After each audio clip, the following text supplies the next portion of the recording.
Teycə səni mən sevəcəm, yenə də gözləyəcəm, Tanrıdan istəyəcəm, tək ki sən tez gələsən. Teycə səni mən sevəcəm, yenə də gözləyəcəm, həmişə səsləyəcəm, tək ki sən tez gələsən.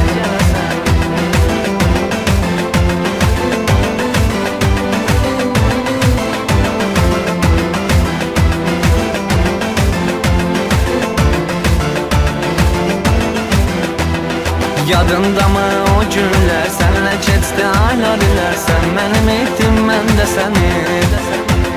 Hər şey keçdi bir anlıq, bitdi səninlə cavanlıq, indi olmuşsan özgəsinin. Teycə səni mən sevəcəm, yenə də gözləyəcəm, Tanrıdan istəyəcəm, tək ki sən tez gələsən. Teycə səni mən sevəcəm, yenə də gözləyəcəm, həmişə səsləyəcəm, tək ki sən tez gələsən.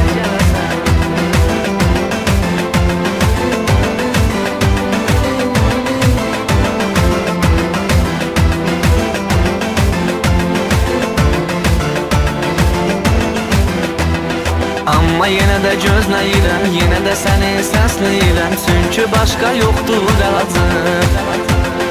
Ölürəm artıq az qalıb, sevgin ürəyim yaralıb, ağarıbdır bu qara saçım.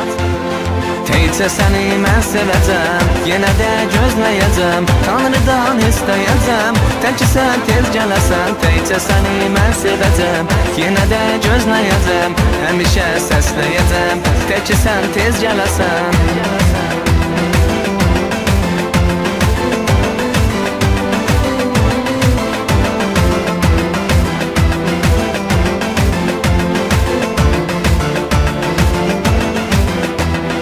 Bir gün yenə gələcəksən, darıxmışam deyəcəksən, amma onda mən olmayacam.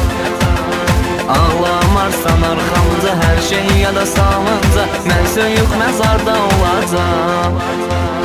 Teycə səni mən sevəcəm, yenə də gözləyəcəm, Tanrıdan istəyəcəm, tək ki sən tez gələsən. Teycə səni mən sevəcəm, yenə də gözləyəcəm, həmişə səsləyəcəm, tək ki sən tez gələsən.